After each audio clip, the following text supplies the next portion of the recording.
Welcome to Thalira Tales, where stories bloom in silence, carrying emotion, mystery, and hidden truth. Step in and let the tale unfold. The birthday dinner, I spent 6 hours preparing. The elevator doors opened, and my husband walked in with his ex-wife and their child. My mother-in-law welcomed them with a smile, then turned to me. "She deserves that seat more than you do. Go get the silverware and serve us." I didn't cry. I didn't argue. I simply untied my apron, set it on the table, and walked straight out of the penthouse I paid for. 4 days later, the doorbell rang, and everything began to crumble. "I'm so grateful to have you here, to help us connect. Please comment below with your city or country. Where are you watching from?" Also note that this story uses fictional elements for entertainment and education. Any resemblance to names or settings is coincidental, but the message I'm conveying is useful for you. The Wagyu had been resting for exactly 7 minutes. I knew because I had set the timer myself, the way I set every timer in this kitchen, the way I managed every account at the fund, with the kind of precision that left no room for error and no excuse for failure. The gold leaf had been applied with a brush thinner than my patience. One careful stroke at a time, each piece of edible gold catching the light from the overhead fixture, the way a well-structured deal catches the eye of the right investor. Perfect. Controlled. Mine. I stood at the marble island in the center of the kitchen and looked at what I had built over the past 6 hours. 3 courses, 12 components.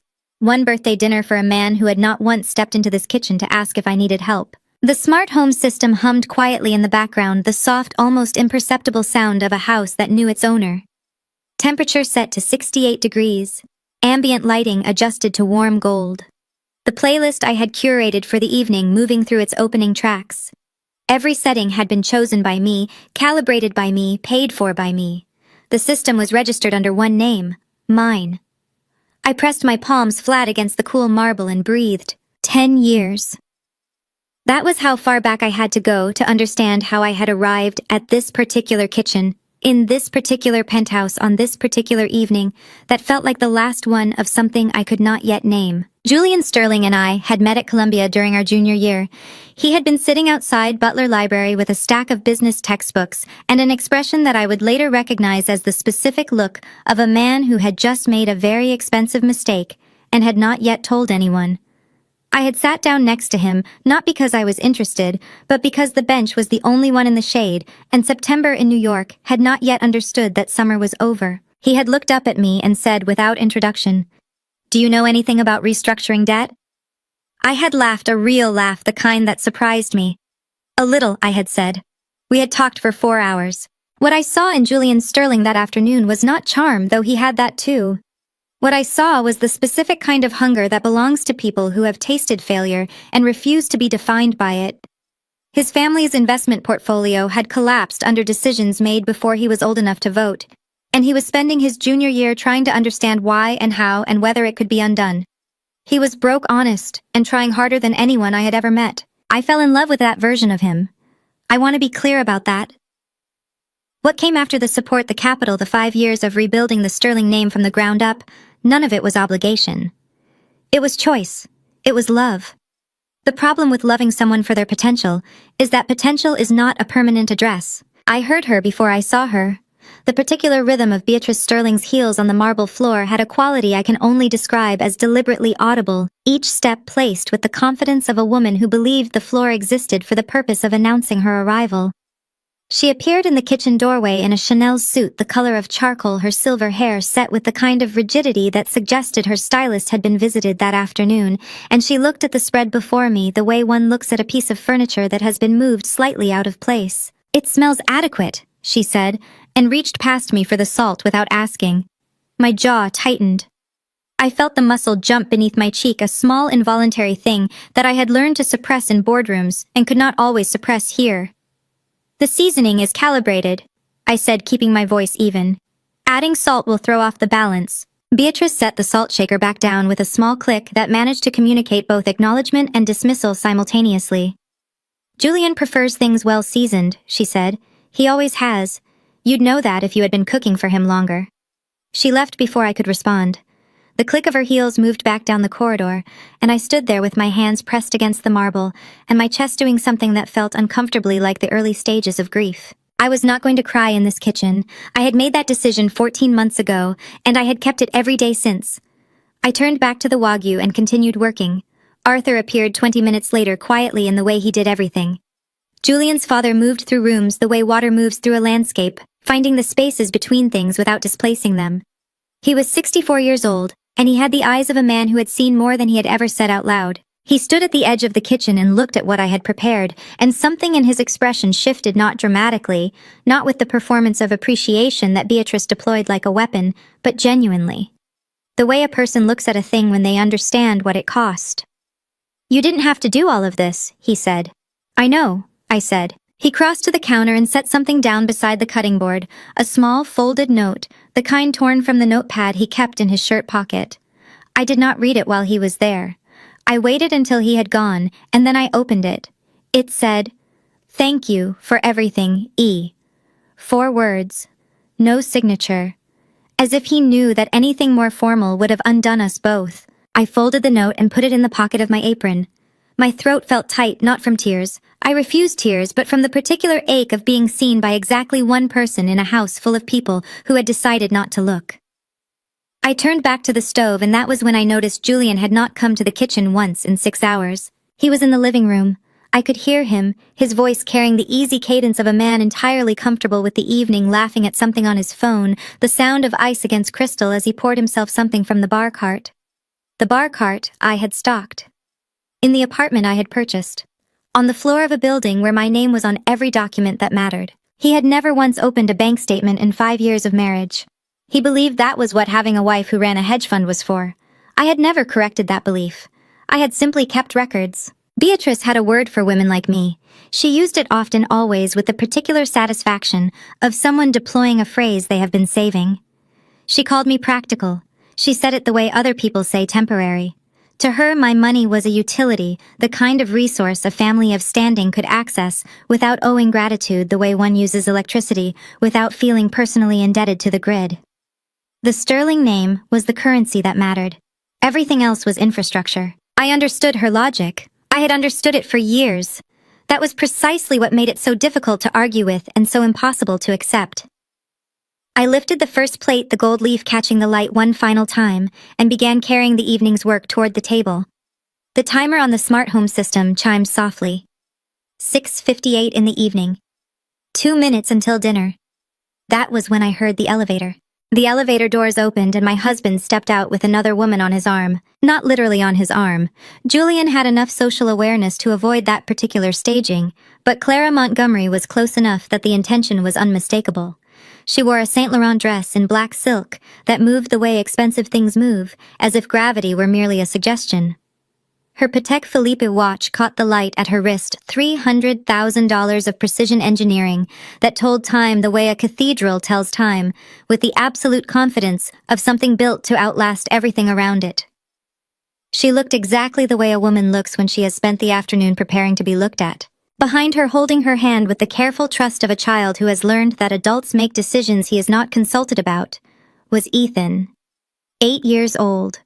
Dark eyes that moved around the room with a quiet intelligence that made my chest do something complicated. He was not responsible for any of this. I held on to that. Julian's eyes found mine across the room, and then with a speed that I recognized as practiced, moved away. My hands tightened around the serving plate I was holding. I felt the pressure in my knuckles, the specific sensation of a grip maintained by will rather than comfort. The gold-dusted Wagyu I had spent 6 hours preparing was still warm beneath the silver cover. Still perfect. Still mine. Beatrice came out of the living room with her arms already open, her face transformed into an expression I had never once seen directed at me in 5 years, pure, uncomplicated delight. "Clara!" she exclaimed, and her voice carried the warmth of a woman welcoming home someone who had always belonged there. "You look absolutely beautiful. Come in, come in. And Ethan, my darling, look how tall you've gotten." She bent toward the boy with a tenderness that made something behind my sternum twist sharply, because I had never once seen her bend toward anything with tenderness. "Come give Grandma B a hug." Ethan looked up at his mother first, a small automatic check-in, and Clara gave him a nod. He stepped forward and allowed Beatrice to embrace him. I stood at the edge of the dining room with a serving plate in my hands and watched my mother-in-law call herself grandmother to a child she had used for years as a weapon against me. Every time I had failed to produce an heir for the Sterling family, and Beatrice had a way of making the word heir sound like a verdict she had pointed to Ethan. Proof of what was missing. Evidence of my inadequacy. The thing I could not give them. Chloe appeared from the hallway, her iPhone in one hand and a glass of champagne in the other. She looked at Clara the way influencers look at other beautiful women, assessing, calculating, deciding, in approximately 3 seconds, whether this person was an asset or a competitor. "Clara," she said, lifting her glass in a toast that managed to be both welcoming and performative simultaneously. "Love the dress. Is that the new season?" Then her eyes slid to me briefly, the way eyes slide over furniture. "Evelyn, the food smells fine. Very domestic of you." My teeth pressed together so hard I felt it in my jaw. Julian finally crossed to me. He was wearing the navy suit I had taken to the tailor for him last month, the one that had cost $2,000 to alter correctly. He looked handsome. He looked comfortable. He looked like a man who had not yet had the conversation he was about to have with his wife. "Hey," he said, his voice low. "I should have told you earlier. Clara mentioned she was going to be in the neighborhood, and Mom thought it made sense to include her. For Ethan, you understand." I looked at him. I looked directly at him, and I took a full breath and I said, "You should have told me. This is my home, Julian. I prepared this dinner. You should have told me." Julian's jaw shifted. A muscle moved in his cheek. "It's not a big deal, Eve. Don't make it something it isn't." "I'm not making it anything," I said. "I'm telling you what it is." He opened his mouth, closed it, and then reached out and briefly touched my arm. A gesture that was meant to be reassuring, and landed as dismissal before turning back toward the living room, where Clara was already settled into the chair beside his usual seat, laughing at something his mother had said, her hand resting easily on the table, as if she had been sitting there for years. Perhaps in some version of this house that existed only in Beatrice's imagination she had been. I carried the Wagyu to the table. I set it down in the center precisely and began removing the silver covers one by one. The food was perfect. The table was perfect. Every detail I had managed across 6 hours of work was exactly as I had intended. Beatrice did not look at the food. She was looking at Clara. "Evelyn," she said, not turning her head, her voice carrying the effortless authority of a woman issuing instructions to staff. "We'll need another setting of the silver cutlery, the good set, the Christoffel. Clara is a guest of honor tonight." She paused and then added with the precision of someone who has been saving a phrase for exactly the right moment. "Some of us have been family to this household far longer than others. It's only right that we treat her accordingly." My hand was on the silver cover of the final dish. I felt the cool metal against my palm. I felt my pulse in my fingertips. I looked at Beatrice. I looked at Julian. I looked at Clara, who had the grace to study the tablecloth at this particular moment. And then I set the cover down on the table very deliberately, very carefully, and I reached behind my back and untied my apron. There are moments in a marriage that cannot be undone, not by apology, not by explanation, not by time, not by the kind of careful, calibrated conversation that Julian was so skilled at initiating 3 days after the fact, when the edges had softened enough that the original wound was harder to locate precisely. This was one of those moments. I knew it the way I know when a position in the fund has stopped being viable, not with drama, not with panic, but with a clarity so complete, it almost felt like relief. I folded the apron. I want to be clear about that. I did not throw it, did not drop it, did not make any gesture that could later be described as theatrical. I folded it the way I fold everything, with the neat, deliberate care of someone who has learned that how you put things down matters as much as why. I set it on the table beside the Wagyu that was still warm, still perfect, still entirely unacknowledged. Then I walked to the entryway closet and took out my Burberry coat. "Evelyn." Julian's voice came from behind me, and I heard in it the particular register he used when he was trying to sound reasonable, and was beginning to feel the first edges of something less comfortable. "Where are you going?" "Dinner is on the table." I put my arms through the coat sleeves one at a time. "I need some air," I said. "Now."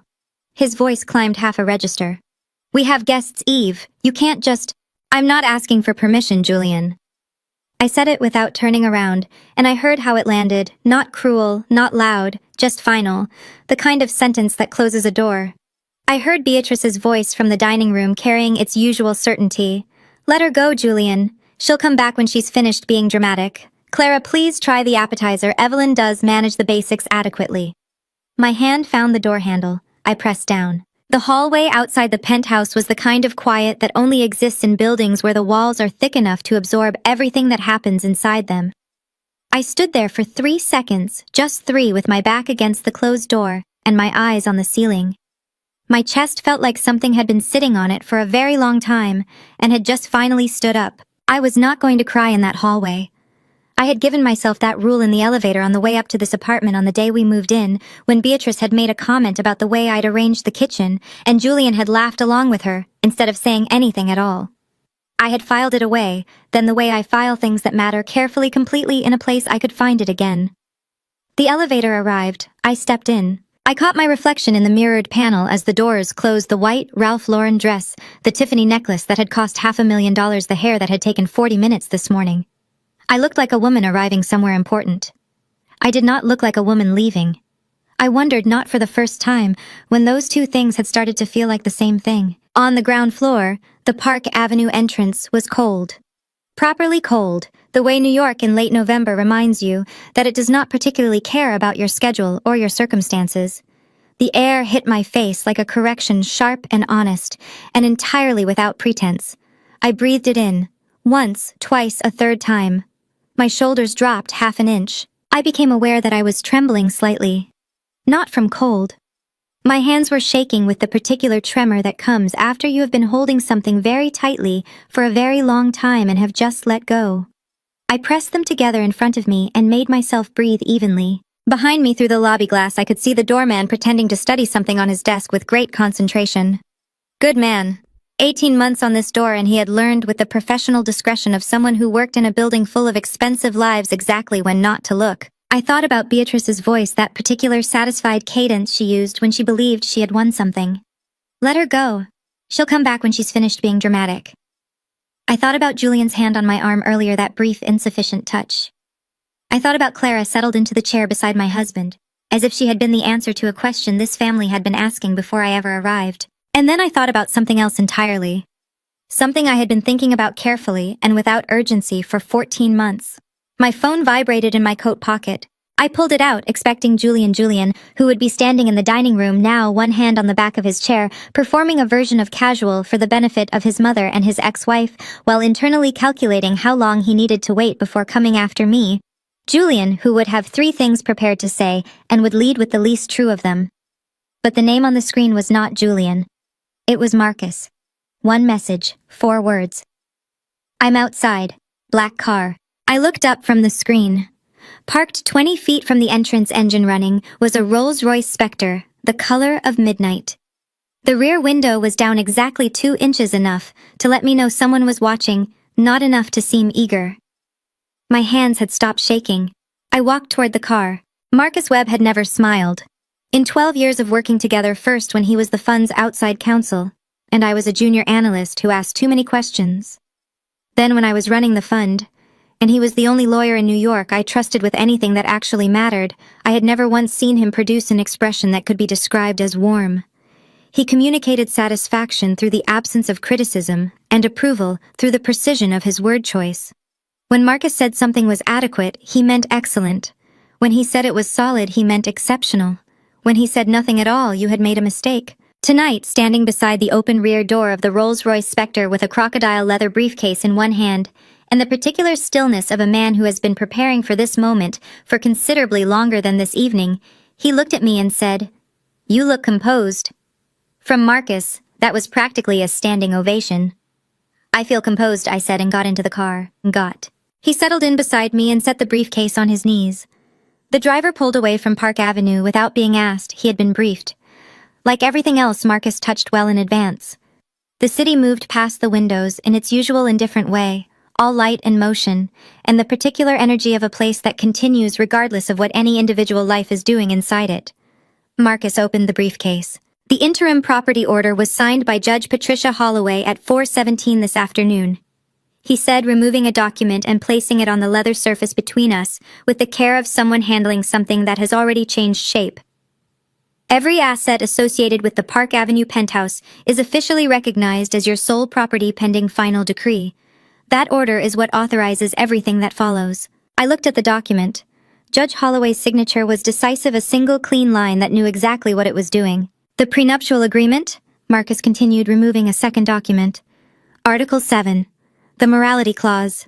In the event that Julian Sterling invites a former romantic partner into the marital residence and permits that partner to occupy a position of social prominence within the family unit.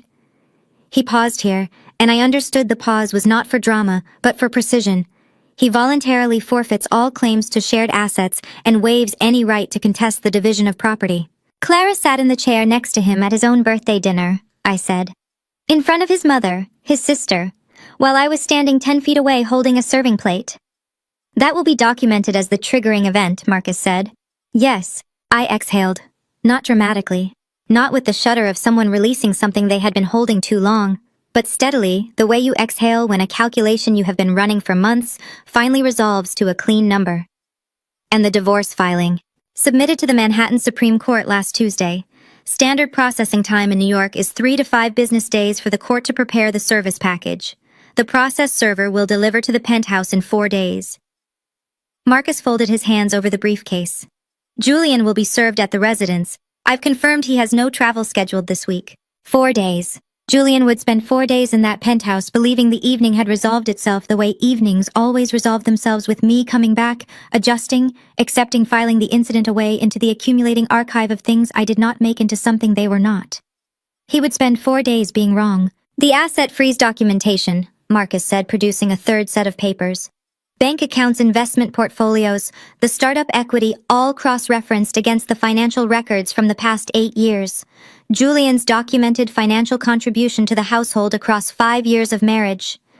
He looked at me directly for the first time since the car began moving, is zero. Every dollar spent on the penthouse, the vehicles, Beatrice's medical and lifestyle expenses, Chloe's credit card charges, all traceable to your personal accounts or your company accounts. Not a cent from Julian. He paid for dinner once, I said, in 2021, at a restaurant I had recommended. Something moved across Marcus's face that was the closest thing to humor I had ever seen from him. I'll note that in the ledger, he said. I turned to the window. Manhattan was doing what Manhattan does at night, performing its own magnificence, with the bored confidence of something that has been doing this for long enough that it no longer needs your approval. The lights on the bridge in the distance were the color of something I did not have a word for, something between gold and goodbye. Marcus, I said. The smart home system. The interim order covers the access revocation. Fully authorized, he said. I'd recommend we schedule it for 48 hours after the service is delivered. Give him time to understand what he's signed before the house stops responding to him. I nodded. That was generous. More generous than necessary. But I had not built 14 months of preparation on the foundation of cruelty, and I was not going to start now. There's one more thing, Marcus said. He opened the briefcase again and removed a single sheet of paper thinner than the others, printed with a different header. He placed it on the leather between us. The DNA results came back this afternoon, he said, from the lab in New Jersey. My eyes dropped to the paper. 3 paragraphs, 2 signatures, 1 number, a probability expressed as a percentage that left no room for interpretation. My heart did not race. My hands did not shake. I had been waiting for this particular piece of information for 4 months, and the thing about waiting for something you already half know is that the confirmation does not arrive as a shock. It arrives as a door closing quietly on a room you had already begun to leave. I picked up the paper and read it. Then I read it again. The story is now reaching truths beyond imagination. To let me know you're still standing with Evelyn in this battle. Please comment on the number 1 below. And please note the following scenes contain certain fictional elements to heighten the drama. If you feel this is not for you, you may stop the video right here. But if you're ready, let's begin the most brutal chapter. The number at the bottom of the page was 99.9%, not Julian's. I set the paper down on the leather seat between Marcus and me, and pressed my fingertips together in my lap. A small, controlled gesture, the kind I used in meetings when someone had just said something that required a response more measured than what I was actually feeling. My chest was doing something complicated. Not grief exactly, not triumph. Something in between, something that did not have a clean name, something that felt like standing at the edge of a very large truth you have been circling for a long time and finally looking directly at it. Ethan is not Julian's biological son, I said. Not a question. Just the sentence spoken aloud, because some truths require the weight of your own voice before they become fully real. Correct, Marcus said. The paternity test conclusively excludes Julian Sterling as the biological father. The sample was compared against the reference profile Julian provided during the asset verification process 8 months ago. Standard procedure. He signed the consent form without reading it. A pause. People rarely read what Marcus Webb puts in front of them. I have found that useful on numerous occasions.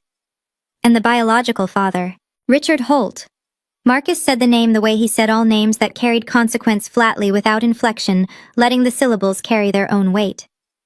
Julian's former business partner. His primary competitor during the period when Julian was attempting to restructure the family portfolio. The affair between Holt and Clara Montgomery appears to have occurred during the same 18-month window that Clara was encouraging Julian to keep fighting for the company. Another pause. She left him 6 months after Holt ended the affair. She took nothing because there was nothing left to take. I looked out the window at the city moving past. A cab cut in front of us and the driver adjusted without comment.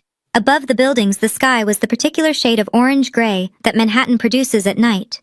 Not darkness, exactly, more like the city refusing to fully surrender to it. "How did you get the sample?" Marcus asked. He was not being intrusive, he was being thorough, which was different. "Ethan visited the penthouse twice this year," I said. "January and April. Holiday dinners that Beatrice arranged because she wanted him close. She was already planning the trust by then, already talking about the Sterling legacy, already using that word." I could hear Beatrice's voice in my head, heir, heir, heir, like a drumbeat she believed would eventually produce the thing she wanted. Children leave traces without knowing it. A strand of hair on the towel in the guest bathroom. A comb left on the vanity. I had simply been paying attention when no one else was bothering to. I had sent the sample to a laboratory in New Jersey in February. I had received the preliminary results in March. I had sat with them for 4 months before I told Marcus, because I needed to be certain not just of the science, but of what I intended to do with it. Information without strategy is just noise. "When do we use it?" Marcus asked. "Not tonight," I said. "Not when the divorce papers are served. Not when the asset order goes through." I picked up the DNA report and folded it precisely in half, then in half again, and placed it in the interior pocket of my Burberry coat against my chest. "We use it at the moment Beatrice believes she has won everything. When she is standing in that penthouse absolutely certain that she has successfully protected the Sterling bloodline from someone like me." I felt something move across my face that I recognized distantly as a smile, not warm, not cold, just accurate. That is when she needs to understand what she was actually protecting. Marcus looked at me for a long moment. Then he reached into the briefcase and produced a small leather notebook and made a note. My phone buzzed on the seat beside me. I looked at the screen. Julian. Calling for the 3rd time. I watched the screen light up and pulse and go dark. Light up and pulse and go dark. The name sitting there was like a question I had already answered. I thought about the man I had met outside Butler Library on a September afternoon, the one with the stack of business textbooks and the expression of someone who had just discovered the cost of a mistake. I thought about the 4 hours we had talked that day, and the months after, and the specific quality of his attention in those early years. The way he had listened to me, really listened, the way he had asked for my opinion before making decisions that affected both of us. The way he had looked at me sometimes, as if he could not quite believe his luck. I thought about how long ago that felt. I thought about Julian standing at the bar cart this evening while I carried a serving plate, laughing at something on his phone. The ice clicking against crystal in the apartment I had purchased in the building, where my name sat on every document that mattered. And I felt something in my chest pull tight, and then release like a cord that had been under tension for so long, the fibers had finally quietly separated. It did not feel like heartbreak, it felt like clarity. I picked up the phone, looked at Julian's name one final time and pressed the button to decline the call. "Let him wonder tonight," I said. Marcus closed his notebook. "The Mark Hotel on East 77th Street," he said to the driver. "Mrs. Sterling will be checking in." I leaned my head back against the leather headrest and watched the lights of Manhattan move across the ceiling of the car, gold and white and relentless. And I breathed, and for the first time in longer than I could accurately remember, the breath went all the way down. By the time the sun came up over the East River, I had already been awake for 3 hours. I had ordered coffee at 5:30 in the morning, a single espresso, the way I take it on days when I need my thinking to be precise, and I was sitting at the desk by the window in my suite at the Mark, with my laptop open and the city beginning to assemble itself in the gray light below me. I had slept better than I had in months, possibly years. There is something clarifying about a decision that has finally been made. The way the body, once it understands it, no longer needs to brace for something, simply relaxes into the ground. I watched the security feed on my phone while I drank my coffee. I want to explain that. The smart home system in the Park Avenue penthouse had been registered under my name since the day we moved in. The account, the passcode, the administrative access, all of it. Julian had never asked about it. Beatrice had used the climate controls the way she used everything I owned, without acknowledgement, without gratitude, with the absolute confidence of someone who has never had to consider where things come from. I had installed the additional camera array 14 months ago, quietly during a week Julian was in Macau, at a conference that had cost $40,000, and produced no discernible outcome. The cameras covered every common area of the penthouse. I had never told anyone they were there. I watched it all from my phone 4 days after the birthday dinner while I drank my espresso at the Mark, and the morning light made the Hudson go silver outside my window. On the screen, the penthouse looked the way a stage looks, after the performance has ended and the audience has gone home. The furniture still arranged for an event that was over the flowers I had ordered, beginning to lose their edges, the crystal cutlery still on the table because no one had thought to clear it. Julian was in the kitchen in a gray t-shirt, moving with the particular restlessness of a man who had not slept and did not know what to do with his hands. He was on his phone. He had been on his phone, I estimated, from the feed for most of the night. Beatrice was already dressed. That told me everything about her state of mind. Beatrice Sterling dressed by 7 in the morning, only when she had already decided how the day was going to go, and wanted to be costumed for it. She was in a navy wool dress, her pearls on her hair, sitting in the living room armchair, with her own coffee, and the expression of a woman who has been waiting for something and believes it is about to arrive. Julian set his phone down on the kitchen counter, picked it up again, set it down again. I could see his jaw working from the camera angle above the refrigerator. He was trying to decide something. I already knew what. He dialed. My phone lit up on the desk beside my laptop. His name, his number. The contact photo I had taken of him 2 years ago on a weekend in the Hamptons, when he had still looked like someone who intended to show up for his own life. I watched the call ring out. He tried again. I watched that one ring out too. She's not picking up.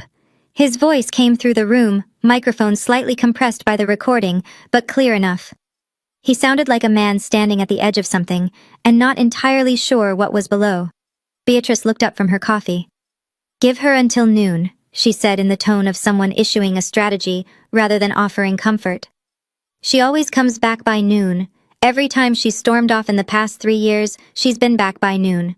She has nowhere else to go." I took a sip of my espresso and thought about the Mark's 300 thread count sheets, and the view of the park, and the fact that I had accounts in 4 countries, and a net worth that had cleared 9 figures 18 months ago. She has nowhere else to go. On the screen, Julian pressed his hand flat against the kitchen counter, the same marble counter I had stood at 12 hours ago, applying gold leaf to a piece of beef with a brush thinner than his attention, and he pushed out a breath that made his shoulders drop. "She took her passport, Mom," he said. "And her laptop. And the briefcase she only takes when she's going somewhere she intends to stay." Beatrice's cup came down on its saucer with a sharp porcelain click. "She's being dramatic, Julian. It's what she does when she feels overlooked. You simply need to—" "She took the briefcase," Julian said again, louder this time, and something in his voice had shifted, a register lower, a quality more hollow. The voice of a man, beginning slowly and against his will, to understand that the story he had been telling himself about this evening might not be the accurate one. The doorbell of the penthouse rang. On the feed, I watched both of them look up at the same moment, Julian from the kitchen, Beatrice from the armchair, with the particular alertness of people who were expecting someone and were not certain who. Julian crossed to the door and opened it. The man on the other side was in his mid-30s in a gray suit, with the neutral expression of someone whose job requires him to deliver information without editorializing about it. He was holding a manila envelope and a clipboard. "Julian Sterling," he said. "Yes," Julian said, and his voice had gone careful in the way voices go when instinct has registered something the conscious mind has not yet caught up to. "You've been served," the man said, and held out the envelope. Beatrice was on her feet before Julian had fully closed the door. Through the camera feed, I watched the pen drop into Julian's hand. Beatrice had produced it from somewhere, her purse, her pocket. The particular place where women like Beatrice Sterling keep the instruments of their certainty, and she had pressed it into his palm with both of her hands, wrapped around his. The way you press something into the hands of a child you are trying to convince, and she was talking fast and low, her pearls moving slightly with the urgency of her words. Sign it, she said. Julian, listen to me. Sign it right now. This is the best thing that has ever happened to this family. She wants to leave, let her leave. We sign this today, and by the end of the week, we are done with her. The assets get divided, you get your share, and we bring Clara and Ethan home properly. The way it should have been from the beginning. Julian was looking at the document on the coffee table. His jaw was tight. His free hand was pressed against his thigh in the way hands press against things when they are trying not to shake. Mom, I don't think we should do this without a lawyer. We don't need a lawyer, Beatrice said, and her voice had that particular quality of absolute conviction that I had heard her deploy on contractors, on household staff, on anyone who had made the mistake of suggesting that her instincts required verification. This is straightforward, she filed. We respond by accepting. The assets are split, end of story. Julian, we have been waiting for this for years. Stop thinking and sign the document. Chloe appeared from the hallway still in her pajamas, her iPhone already in her hand. What's happening? She said, looking between her mother and her brother with the bright, acquisitive attention of someone who has smelled drama and come to collect it. Is she actually divorcing him? Oh my God, finally. Julian, sign it. Sign it and we can get the apartment back. The apartment is, Julian started. Sign it, Beatrice said again, squeezing his hand. Julian, sign it. I set my espresso cup down on the desk at the mark very carefully. My heart rate had not changed. I had known this was coming, had planned for this, with the specific precision that comes from understanding exactly how a person will behave when they believe they are winning. Beatrice Sterling in triumph was entirely predictable. She would move fast, push hard, and not read the fine print. She never read the fine print. In 5 years, I had never once seen her read a document all the way through. Julian pressed the pen to the paper. My phone showed me the moment he signed the small definitive movement of a man doing what the women in his life had decided he would do. Beatrice made a sound that I can only describe as triumphant, a short, sharp exhalation of the particular satisfaction of someone who has been waiting a very long time for a door to close, and has finally heard the click. There, she said, and straightened up, and her chin lifted the way it always lifted when she believed the situation had resolved itself in the correct direction. Now we call Clara. Julian, call Clara right now and tell her. The elevator doors opened. I watched Marcus step out into the penthouse foyer with the crocodile briefcase in one hand and 2 members of his legal team behind him, each carrying their own documents, each wearing the expression of people who have been instructed to appear professional, regardless of circumstances. Marcus did not announce himself. He walked into the living room, set the briefcase on the coffee table beside the document Julian had just signed, and looked at Beatrice with the absolute neutrality of a man who has seen many versions of this moment and has long since stopped finding them interesting. Thank you for signing, Julian, he said. There are several things you and your mother need to understand. Beatrice's chin came down. Her eyes went to the briefcase, to the 2 additional lawyers, to Marcus's face, and I watched something move through her expression. Not fear, yet, not understanding, yet just the first intimation that the room had changed shape in a way she had not anticipated. Who are you? She demanded. Marcus Webb. I represent Evelyn Sterling. He opened the briefcase and removed a document that I recognized from my own review of it 48 hours ago, the comprehensive asset analysis 14 months in the making, cross-referenced against every financial record the fund's forensic accounting team had been able to produce. Under the prenuptial agreement signed 8 years ago and supported by the interim property order issued yesterday by Judge Patricia Holloway of the Manhattan Supreme Court, every asset associated with this residence was purchased solely with Evelyn's personal funds prior to and during the marriage. Julian, your documented financial contribution to this household across 5 years of marriage is 0. Julian's face went the color of old paper. That's not I contributed. Your startup, Marcus said, and produced a second document, was capitalized entirely by a series of transfers from Evelyn's personal investment account between 2019 and 2022. The equity is held in her name as secured creditor.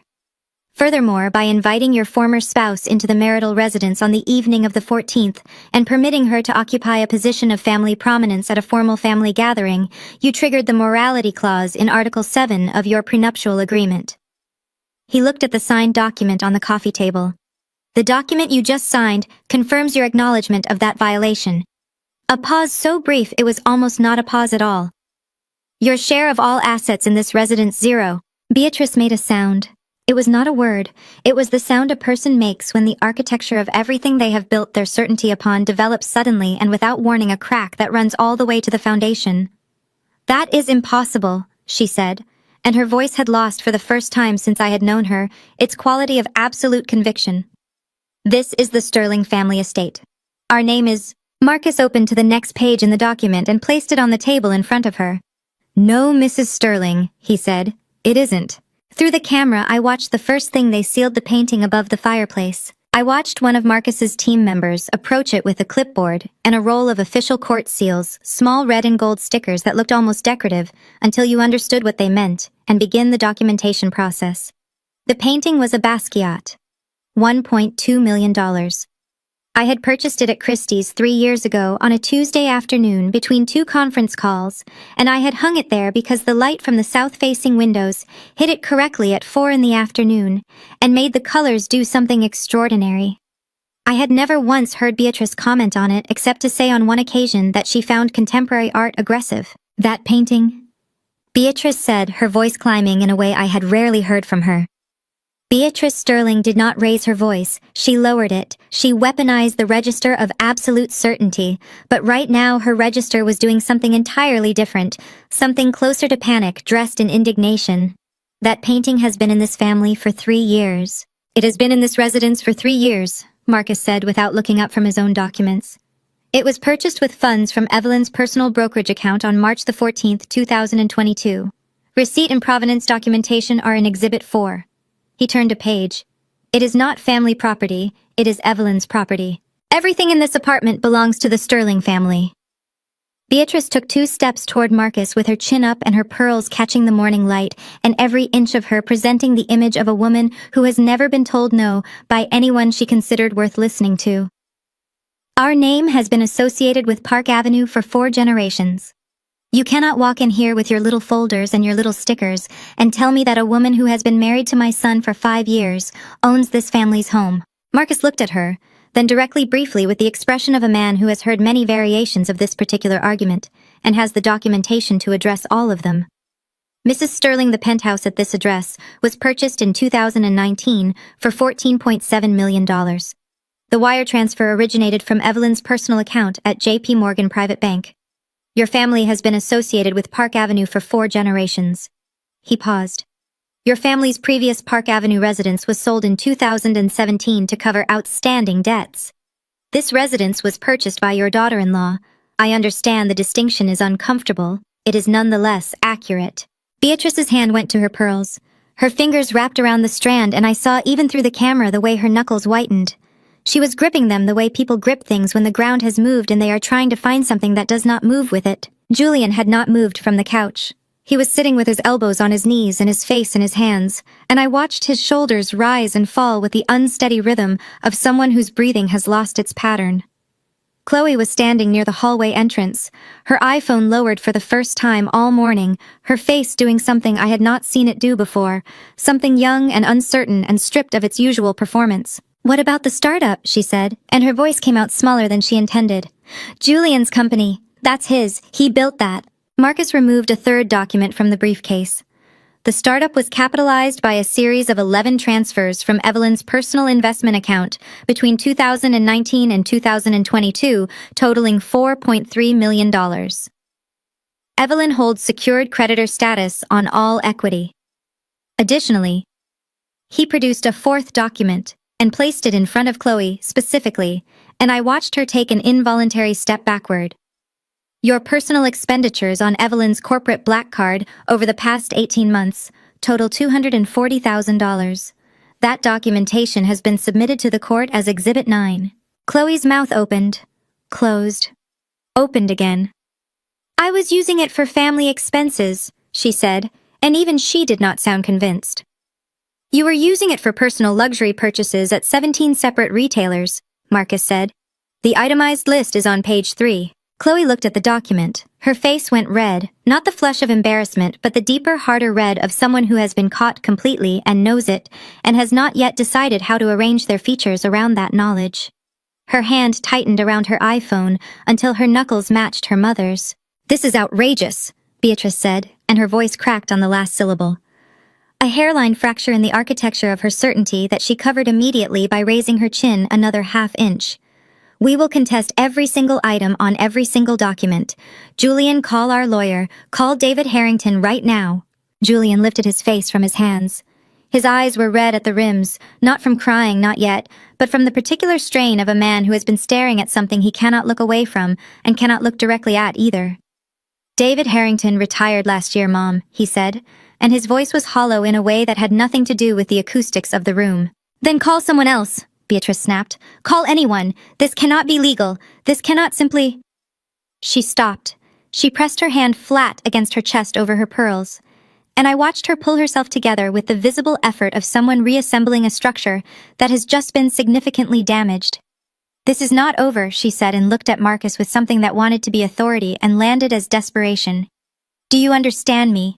This is not over." Marcus looked at her with the expression of a man who has heard those words before in many rooms and has always been correct about what came next.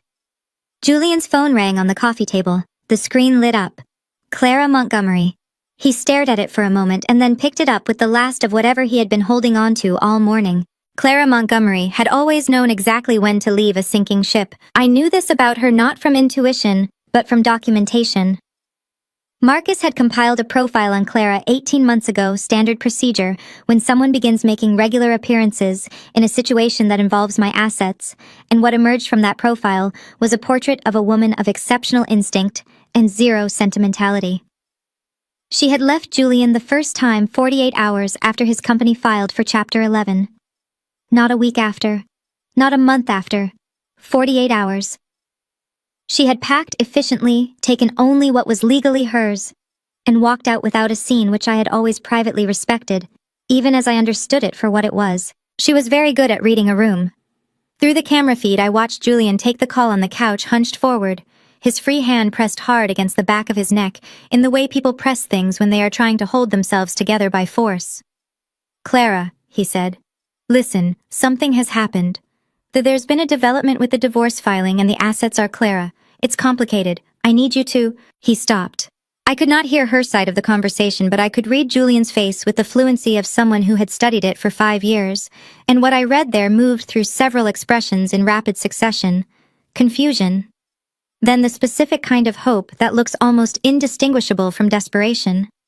Then something that collapsed inward like a building whose supports have been simultaneously removed. "What do you mean, how much?" he said. "Clara, I zero. The assessment is zero. But that's not Clara. Listen to me, that's not the whole—" The call ended. Julian sat holding the phone with both hands, staring at the screen with the expression of a man who has just watched his last option close a door from the other side. 15 minutes later, I counted because I had nothing else to do at the mark except drink my second espresso and watch the architecture of other people's certainties dismantle themselves in real time. The elevator opened again and Clara walked into the penthouse with Ethan's hand in hers, and the expression of a woman who has come to collect something specific and has no intention of staying longer than necessary. She had changed out of the Saint Laurent from the night before. She was in a camel coat now, her hair pulled back, her Patek Philippe back on her wrist. She looked efficient. She looked like someone who had made a calculation and arrived at an answer and was here to execute it. Beatrice crossed the room toward her with her arms opening, her voice lifting. "Clara, thank God. We need you here. We need to present a united front, the lawyers are saying." Clara stopped walking and looked at Beatrice with an expression that I can only describe as the look of someone who has just been asked to participate in a performance they never auditioned for. "I left my watch," she said. "I took it off when I washed my hands last night. It's on the windowsill in the guest bathroom." Beatrice's arms, still half open, did something complicated, a kind of arrested gesture, a movement stopped mid-intention. "Clara, this is not the moment for—" "It's a $300,000 watch, Beatrice," Clara said. "Every moment is the moment for it." She walked past Beatrice toward the guest bathroom. Ethan stood near the elevator holding his own hand in the way children hold themselves when they have learned that waiting is safer than moving.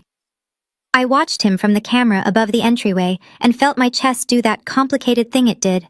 Whenever I looked at him, the awareness of a child who was innocent of everything that the adults around him had constructed. Clara emerged from the bathroom with the Patek Philippe already on her wrist, clasping it as she walked. Julian stood up from the couch.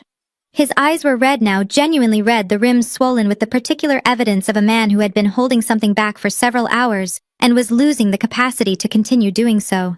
"Clara," he said, and his voice broke on the single syllable in a way that was painful to hear even through a camera microphone. "Please, I know how this looks, But we can figure this out. We always— Julian. Clara's voice was not unkind. It was something worse than unkind. It was indifferent. The way a verdict is indifferent, the way mathematics is indifferent. You were broke when I left you the first time. I made a decision then, based on the information I had. I came back when I believed the information had changed. She looked at him directly without flinching. The information has not changed. You are broke again. I am not going to make the same mistake twice. I am not broke, Julian said, and his voice climbed with a desperation that was difficult to watch. This is temporary. This is a legal situation that can be resolved, Clara. I am asking you to. You signed a document this morning confirming that you have zero claim to any asset in this residence, Clara said. I know because Marcus Webb called my attorney 40 minutes ago as a professional courtesy. She picked up Ethan's hand. You have nothing to offer me, Julian. I'm sorry. That's just the truth. Beatrice made a sound, a raw, wounded sound that came from somewhere deeper than her usual register. The sound of a woman whose entire architecture of the future has just been dismantled in a single conversation. Clara, she said, and her voice was trembling now, actually trembling, her pearls jumping slightly with the movement of her chest. You can't leave. You are this family's— Ethan is my son, Clara said. He has always been my son. Goodbye, Beatrice. She walked to the elevator. Ethan went with her, quiet and cooperative, his dark eyes moving once to the room behind him with the look of a child filing something away. The doors closed. Beatrice stood in the middle of the living room with her hand pressed over her pearls, and her face doing something I had never seen it do in 5 years. It was crumpling slowly from the outside in the architecture of her certainty, collapsing feature by feature. And for a moment she looked not like the woman who had called me poison with no fruit, but like an old woman in an empty room who had just realized that the people she had been most certain of had been the least reliable of all. Julian sat back down on the couch and put his face in his hands, and this time his shoulders were shaking. Through the camera I watched Arthur appear in the kitchen doorway. He looked at his wife, at his son, at the sealed Basquiat on the wall, at the Christophe Le cutlery still on the table from the night before. Then he turned and walked quietly back into the kitchen, and I watched him sit down in the chair at the kitchen island. My chair, the one I used when I cooked late at night, and I watched him put his hands flat on the marble and bow his head. In all the noise of that morning, the lawyers, the documents, the sound of Clara's heels on the marble and Beatrice's pearls trembling against her chest, no one noticed Arthur Sterling slip quietly into the kitchen. No one except me. I had been watching him through the security feed for the past 20 minutes since the elevator had closed behind Clara and Ethan, and the living room had become the kind of place where grief and pride were fighting each other for the same square footage. Arthur had not engaged with any of it. He had not argued with Marcus, had not comforted Beatrice, had not put his arm around Julian's shaking shoulders. He had simply watched with the expression of a man reading a document he had suspected the contents of for a very long time, and then he had walked into the kitchen and sat down, in my chair. The one at the corner of the island angled toward the window where I sat when I cooked at 11 o'clock at night and the rest of the penthouse was dark, and it was just me and the sound of something on the stove and the lights of the city below. I had spent more hours in that chair than I had spent in my own bed some weeks. Arthur must have known that. He had found it without looking. He sat there with his hands flat on the marble and his head slightly bowed, and he was not crying. Arthur Sterling, I had observed, was not a man who cried easily, or perhaps was not a man who had been given adequate opportunity to learn how. But there was something in the set of his shoulders that was its own kind of grief. The posture of a man who has understood something too late and is sitting with the weight of that understanding. My phone lit up on the desk. Arthur Sterling. Calling. I stared at the name for a moment. In 5 years of marriage, Arthur had called me exactly twice, once to tell me that Julian had been in a minor car accident and was fine, once to ask me a question about the health insurance coverage that Beatrice had instructed him to sort out without bothering her. He had never called me for any reason that was about him or about me or about anything that existed between us as two people who had been in the same family for 5 years without being properly introduced. I answered. Arthur, I said. Evelyn. His voice was rougher than usual, the way voices get when they have been carrying something heavy for a long time and the effort is beginning to show. I didn't know if you'd pick up. I almost didn't, I said honestly. A sound came through the phone that might have been a short, rueful breath. That's fair, he said. That's completely fair. I could hear him shifting in the chair, the slight scrape of the stool against the marble floor, a sound I knew from 1,000 late nights. I'm sitting in your kitchen, he said. In your chair. I hope that's... I'm sorry, I should have asked. My throat tightened. Not from sadness exactly, something more precise than that. Something that had to do with the specific ache of being considered by someone who had not been required to consider you. It's all right, Arthur, I said. That chair is always going to be the best seat in that kitchen. I'm glad someone's using it. A pause filled with the kind of weight that means the next sentence matters. I always knew it was you, he said. Holding this together, the house, the family, all of it. I watched you carry it for 5 years and I said nothing. His voice dropped lower, and I heard in it something that I recognized as the specific quality of a man who has rehearsed something and is now discovering that the rehearsed version is insufficient. Not because I didn't see it, because I was a coward. Because it was easier to look at my plate and let it continue than to say out loud what I knew was true. And that is my failure, Evelyn. Not yours. Mine. I pressed my free hand flat against the window of my suite at the Mark, and looked out at the park below the bare trees, the pale morning light, a woman walking a dog along the path with the focused contentment of someone who has no idea what is happening 12 floors above them. My eyes were stinging. I blinked hard twice, and refused to let it become anything more than that. You left food for me, I said. Every night I came home late. There was always something on the counter. Wagyu soup, whatever Mrs. Chen had made. Always warm, always covered. That was the least I could do, Arthur said. Quite literally, it was the very least. His voice broke on the last word just slightly, just enough the hairline fracture in the voice of a man who has been holding himself together all morning and has finally found a safe enough place to let something through. I'm sorry, Evelyn.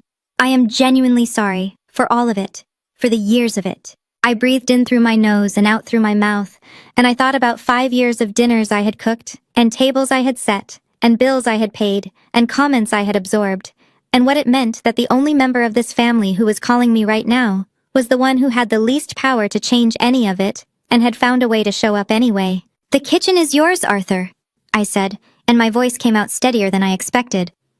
I left the Wagyu recipe in the top drawer, next to the good knife, the Japanese one.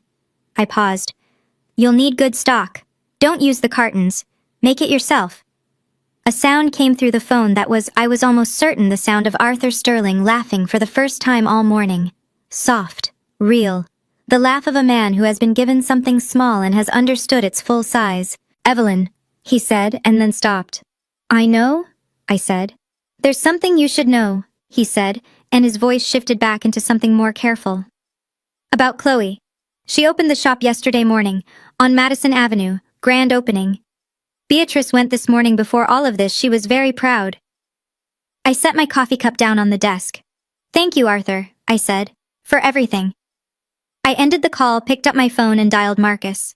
Chloe Sterling had spent 3 months planning the launch. I knew this because I had been watching the planning process through 14 months of documentation, the vendor contracts she had charged to my corporate card, the interior designer she had hired using a transfer she had disguised as a household expense, the PR firm she had retained for the grand opening using a payment method that traced back through 2 shell transactions to a credit line she had opened using my business address. Chloe was not unintelligent. She simply operated under the assumption that the person whose resources she was using was not paying attention. That assumption had been incorrect for a very long time. I arrived on Madison Avenue at 9:45 in the morning, 2 weeks after the birthday dinner, in the back of a town car that Marcus had arranged. The shop occupied a ground floor unit between a jewelry boutique and a gallery, good positioning. I had to admit the kind of location that cost money to secure money that I recognized from Exhibit 7 of the court documentation. Rose gold balloons flanked the entrance. A champagne tower was visible through the front window. The glass is arranged in the specific configuration that appears in every aspirational social media post about grand openings. A small crowd of women in expensive casual wear was already gathered near the door, several of them holding their phones up and filming. I asked the driver to park across the street and stay. Through the window, I could see Chloe moving through the space with the particular energy of someone performing the role of successful entrepreneur for an audience she had carefully curated. She was wearing a white blazer and wide-legged trousers, and her hair was down in the way she wore it for events, and she was laughing and gesturing and pointing to items on the shelves with the enthusiasm of someone who has rehearsed this moment extensively and is enormously pleased with how it is landing. Every item on those shelves had a serial number. Every serial number was on a list. Every item on that list had been reported to my insurance company as stolen or missing, documented with photographs and purchase receipts and the original certificates of authenticity over a period of 18 months. The total insured value of the items currently on display in Chloe Sterling's grand opening was, as of the most recent appraisal, $5 million. My phone rang. Marcus. "I'm across the street," I said. "Insurance documentation is certified and filed with the court," he said. "Every serial number cross-referenced and confirmed. The two agents are in position, one at the east entrance, one at the rear. They've confirmed that the Birkin Faubourg is on the center display shelf, which places it in direct line of sight from the front entrance." The Birkin Faubourg. $220,000. I had purchased it at the Hermès flagship on Rue du Faubourg Saint-Honoré in Paris 4 years ago, and I had carried it exactly twice because it was the kind of bag that required a level of occasion that my life, which mostly took place in boardrooms and on conference calls, did not frequently produce. I had kept it in the climate-controlled storage room in the penthouse in its original box, with its certificate of authenticity and its receipt, and the small silk bag it had come wrapped in. Chloe had replaced it with a replica so precise that I had needed the serial number to confirm it was not genuine. She had not known about the GPS chip I had installed in the original bag's base lining 14 months ago. "Give her 20 more minutes," I told Marcus. "Let her enjoy it." A brief pause. "That's generous," Marcus said. "I know," I said. "I'm feeling generous today." I watched through the window as Chloe lifted the Birkin Faubourg from the display shelf and turned it toward a woman who was leaning in to examine it, saying something that made the woman's eyes widen with appreciation. "She worked hard on this. She deserves 20 minutes. Marcus said nothing to that, which from Marcus meant he understood. I watched the 20 minutes pass. I watched Chloe sell 3 items: a Chanel boy bag, a pair of Cartier earrings, a Celine tote, all of which were on the list. All of which were being purchased by women who had no idea they were buying stolen property, all of which would need to be recovered through a process that Marcus had already outlined to me in detail, and that I had already agreed to handle with as little collateral damage to the buyers as possible. They were not the point. They were simply people who had gone shopping on a Tuesday morning and wandered into someone else's story. Beatrice was standing near the back of the shop. I could see her through the window, navy dress, pearls, the expression of a woman watching her child succeed at something and feeling herself vindicated by it. She had said it to me once 3 years ago at a family dinner that I had cooked and served and cleared. "Chloe has real entrepreneurial instincts. Not like you just sitting behind numbers all day. My daughter makes things happen." I looked at Beatrice through the window of the town car and felt something that was not quite satisfaction and not quite sadness. Something in between. Something that had been waiting a long time to resolve into a clean feeling and had not quite managed it yet. My 20 minutes were up. I opened the car door. The November air hit my face as I stepped out onto Madison Avenue, sharp, cold, clarifying. I straightened my coat. I checked that my phone was in my pocket. I looked at the rose gold balloons flanking the entrance of Chloe Sterling's grand opening, and I walked toward the door. Behind me, Marcus's town car pulled up to the curb. The room shifted the moment I walked in. Not dramatically, there was no gasp, no sudden hush, no parting of the crowd. It was subtler than that. It was the way a room shifts when someone enters who was not on the guest list, and everyone present understands this simultaneously but has not yet decided what to do about it. A recalibration. A collective intake of breath that never quite became audible. Chloe saw me from across the room. I watched her face move through 3 expressions in approximately 2 seconds. Surprise, which she covered quickly, then a flash of something that wanted to be contempt, and landed closer to alarm, and then the performance of composure, which she assembled with the speed of someone who has spent years managing her public face and knows exactly which muscles to deploy. She lifted her chin. She produced a version of her social smile, the one she used for people she found inconvenient, but could not afford to dismiss in public. "Evelyn," she said, crossing toward me with her champagne glass held at the precise angle of someone who is using it as a prop. "What a surprise. I didn't think this was quite your scene." "I'm shopping," I said. I walked past her toward the nearest display shelf. I picked up the first bag, a Chanel classic flap in beige caviar leather, and turned it over in my hands with the unhurried attention of someone who knows exactly what they are looking at. I found the serial number stamped inside the authenticity card. I looked at it for 3 seconds. I set it down. I moved to the next item. Chloe followed me, her heels clicking on the floor, her composure beginning to show the first signs of structural stress around the edges. Evelyn, what are you doing? This is a consignment shop. Everything here has been properly... I picked up the Birken Fallborg from the center display shelf. It was the original. The GPS had confirmed its location here, but holding it in my hands confirmed something more immediate, the specific weight of it, the particular softness of the leather against my palms, the way the hardware sat. I had carried this bag twice. I knew it the way you know something you purchased with your own money in a city you love on an afternoon that had been in its small way a good one. Chloe's champagne glass lowered 2 inches. I set the Birkin back on the shelf and turned to face her. Chloe, I said, how many items in this shop did you source personally? Her jaw tightened. All of them, she said. This is my business. Everything here was sourced, authenticated, and priced by me. Authenticated, I repeated, and something in my voice made 2 of the nearby customers take a small, instinctive step back.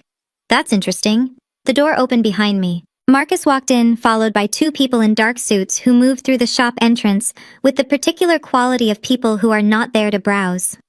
One of them, a woman with her hair pulled back and the kind of posture that comes from federal training, produced a credential case and held it open. Special Agent Diana Reeves, FBI, she said to the room, rather than to any individual. We have a federal warrant for the inspection of this premises. Everyone please remain where you are. The champagne tower stopped being decorative. Chloe's face went the color of the white blazer she was wearing. Her champagne glass hit the shelf beside her with a clatter that sent a small wave of liquid over the rim. What is... Her voice came out higher than she intended, cracked at the edges, with the specific panic of someone whose carefully constructed reality has just made contact with an entirely different one. What is this? What is happening? Your shop has been selling through an online platform that shipped across 12 states over the past 6 weeks, Marcus said, setting his briefcase on the nearest surface and opening it with the click of the clasps that I had come to associate with the sound of things becoming official. That places this within federal jurisdiction. He removed the document, the list I had been building for 14 months, and laid it on the display counter. 47 items currently on these shelves. Every serial number cross-referenced against a certified list of stolen and missing property reported to Evelyn Sterling's insurance carrier over the past 18 months. Total insured value, $5 million. Chloe looked at the list. Her hand went to her mouth. Her fingers were trembling visibly, unmistakably trembling, and her eyes moved down the page with the rapid, desperate movement of someone looking for an error they know is not there. You can't, she started. The GPS tracking on the Hermes Birken Fallborg confirmed its location at your storage unit in Long Island City on the 14th of October, Marcus continued. 3 days after it was reported missing from the Park Avenue residence. 17 additional items were traced to the same unit before being transferred here. Beatrice pushed through the gathered customers from the back of the room, her face flushed, her pearls swinging with the urgency of her movement. What is going on? She demanded, her voice loud enough that several people near the entrance turned around. Julian, someone call Julian, this is Chloe, what have you? Chloe turned to her mother, and her face crumpled. The composure she had assembled so carefully, coming apart all at once, her eyes flooding and her chin shaking, and her voice dropping to something raw and frightened that I had never heard from her before. Mom, I didn't know she was tracking. You didn't know, I said. Both of them looked at me. I reached into my coat pocket and placed a receipt on the display counter beside Marcus's list. It was the receipt from a luxury replica retailer, the invoice for one Hermes Birken Fallborg superfake purchased by a credit card registered to Chloe Sterling's personal account delivered to the Park Avenue penthouse on a day when I had been in Chicago for a conference. That, I said, is what you replaced my bag with. I fed this family with real money for 5 years. I looked at Chloe directly, and my voice did not shake, did not rise, did not perform anything at all. You only deserve what's fake. Chloe's legs buckled. She grabbed the edge of the display shelf to steady herself, sending 2 items sliding toward the edge, and a sound came out of her that was somewhere between a sob and a gasp, the sound of someone who has been running very fast and has just hit a wall they did not see coming. Agent Reeves stepped forward. I did not stay to watch the arrest. I had seen everything I needed to see, and there is a difference between justice and spectacle that I had always been careful to maintain. I left the shop on Madison Avenue while Agent Reeves was still reading Chloe her rights. I could hear Chloe's voice rising behind me as I walked toward the door, the sound of it cracking and climbing and finally breaking into something that was genuinely distressed, and I felt the particular weight of that sound, the way you feel something that is both necessary and not painless simultaneously. I pushed through the door and walked back to the town car and got in, and told the driver to take me to Marcus's office. Marcus arrived 12 minutes after I did. He set his briefcase on the conference table, poured himself a glass of water, and sat down across from me, with the expression of a man who has just completed a significant piece of work, and is allowing himself exactly one moment to acknowledge it before moving on. "There's something I want to show you," he said. He opened his laptop and turned it toward me. On the screen was a security footage file. The header read, Hermes 5th Avenue, and the timestamp in the corner showed a date 6 weeks before the birthday dinner. "This is where it started for the documentation," he said. "This is what I showed you in this office the first time before we decided on the full strategy." I leaned forward and watched. The footage was high definition, the way flagship retail security footage always is. These stores protect their inventory with the same seriousness that banks protect currency, because in certain zip codes, the distinction is largely philosophical. The timestamp read 10:14 in the morning. The camera angle covered the main sales floor and the cashier stations along the far wall. Chloe appeared from the left side of the frame. She was wearing sunglasses inside, which in a Hermes store on 5th Avenue is not unusual, and she had my black card between 2 fingers, the way people carry things they are entirely comfortable carrying. She moved through the store with the confidence of someone who belongs there, which was a confidence I recognized, because I had watched her deploy it in every room she had ever entered. She selected items with efficiency: a Kelly in gold Epsom, a pair of enamel bangles, a silk scarf in the new season print, and brought them to the register with the unhurried ease of someone who has never had to think about whether a purchase is possible. The cashier ran the card. I watched the cashier's expression change a small professional adjustment, the kind trained specifically to communicate difficult information without creating a scene. "I'm sorry, miss," the cashier said, and I could read the words from the lip movement, even without audio. "The card has been declined." Chloe's chin came up. "Run it again," she said. I could read that too. The cashier ran it again, the same small adjustment of expression. "I'm afraid it's been declined a second time. The card appears to have a block on transactions not initiated by the primary cardholder." Chloe's sunglasses did not hide what happened to the rest of her face. Her mouth pressed together. A flush moved up from her jaw to her cheekbones, visible even in the security footage, a deep, mortified red that had nowhere to go in a room full of people who were all in their various subtle ways now aware that something had gone wrong at Register 3. "That is not possible," she said loud enough now that 2 customers at the adjacent register turned to look. "I use this card regularly. There has been a mistake." "There's no mistake on our end, miss," the cashier said with the patient firmness of someone trained for exactly this. "If you'd like, you're welcome to contact the cardholder directly." Chloe's hand, the one holding my card, was shaking. Not dramatically, just the fine involuntary tremor of someone whose body has registered humiliation before their mind has finished processing it. She picked up her own phone with her other hand, and I watched her dial, and I watched her wait, and I watched the call go unanswered, and I watched her press her lips together so tightly they disappeared. She left the items on the counter and walked out. I leaned back from the laptop. 23 transactions over 18 months, Marcus said. $240,000 total. I flagged the pattern at transaction number 4 and began full documentation at transaction number 7. He closed the laptop. "I recommended blocking the card at transaction number 12. You said to wait." "I needed the pattern to be undeniable," I said. "1 incident is an accusation. 23 incidents across 18 months is a federal case." I looked at him across the conference table. "I also needed her to open the shop. A shop full of stolen merchandise is significantly more useful than a card statement." Marcus picked up his water glass. "You let her keep the key to your storage room for 14 months, he said.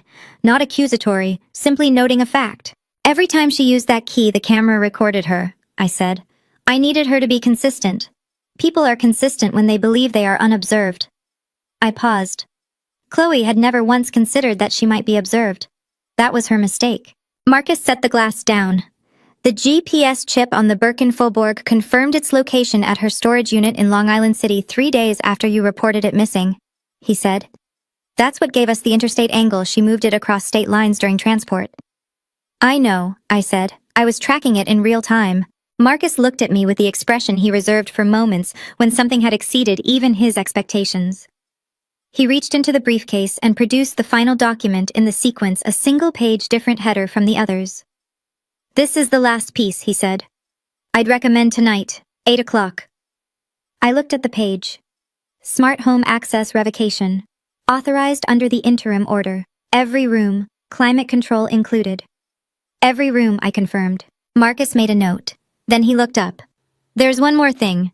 The smart home action tonight is the authorization for the physical inventory completion tomorrow morning. After that, the residence is fully cleared." A pause. "Are you going yourself?"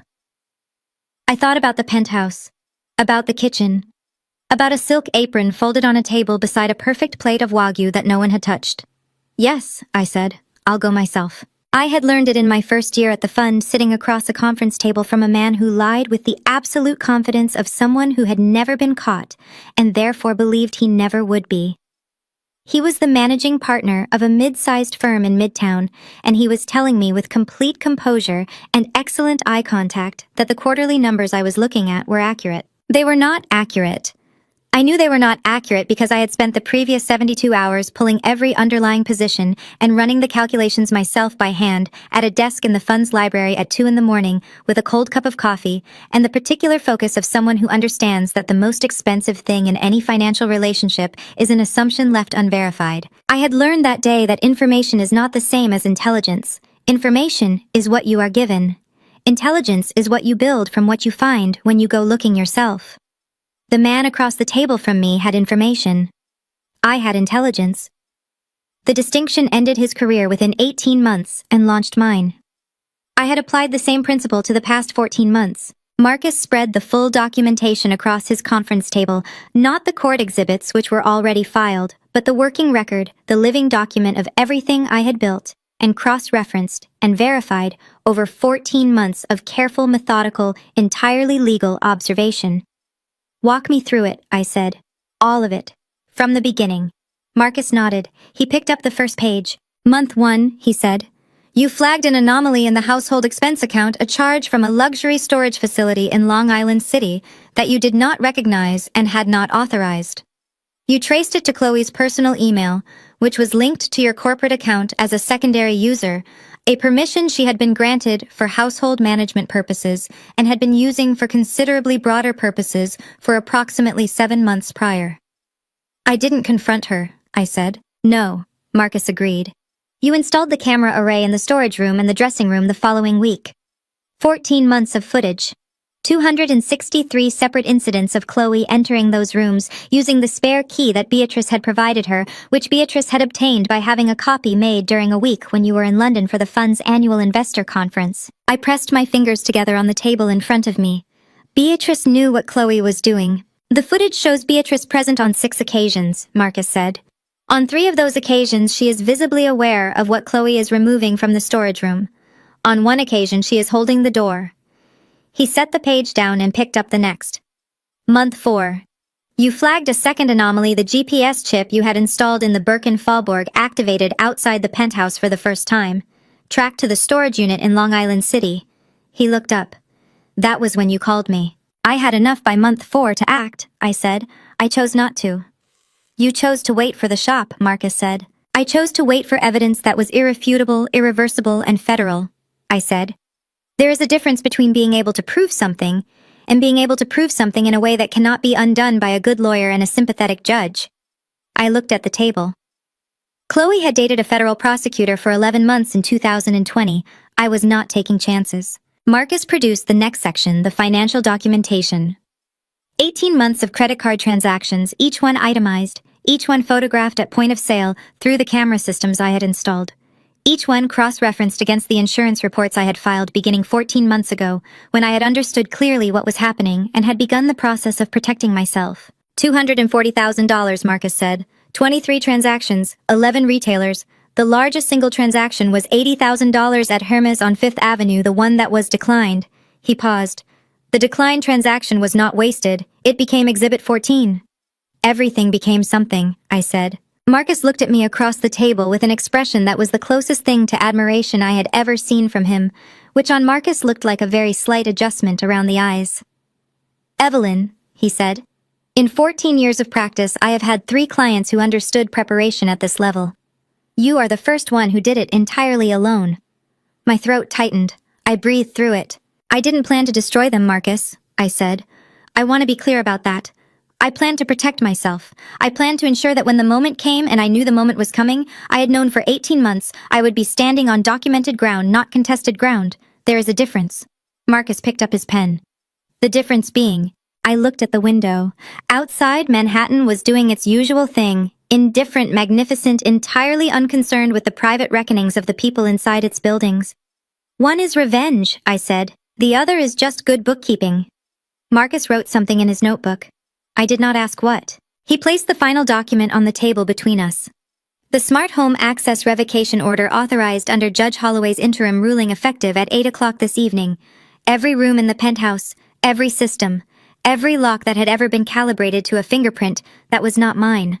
Climate control as well, Marcus asked. I thought about Beatrice standing in front of the climate panel on a winter evening 3 years ago, adjusting the temperature in my bedroom down to 60 degrees, because she had explained with the patient authority of someone correcting a misunderstanding.